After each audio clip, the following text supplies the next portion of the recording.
On les nourrit principalement avec rats souris, rats moyens, rats petits, ce qui correspond en fait à leur alimentation en milieu naturel, parce que c'est un animal qui va plutôt chasser des micro-mammifères. Donc c'est pour ça que les petits en raffolent et que ça se passerait très bien.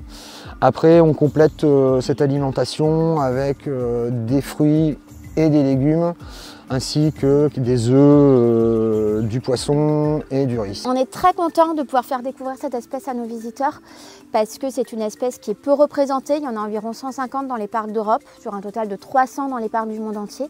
Et en général, les gens connaissaient le loup à crinière? Non, c'est pas exactement un loup, mais ça fait partie de la famille des canidés, donc la famille du loup, du renard, du chien.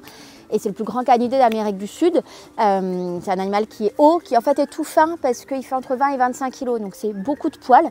Et c'est une espèce qui aussi malheureusement est assez rare en milieu naturel. On estime qu'il y en a environ 16 000. 90% d'entre eux sont au Brésil. Et malheureusement, les menaces sont très nombreuses. Ils sont parfois chassés parce que ça fait chic de mettre un loup à crinière à son tableau de chasse.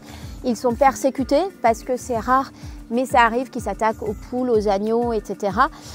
Et puis malheureusement, le loup à crinière n'a pas appris à regarder à gauche et à droite avant de traverser les routes. Et il y a plus de 50% des petits qui vont mourir sur les routes. Et donc c'est pour cela que nous soutenons une association qui justement travaille au Brésil pour venir en aide à cette espèce.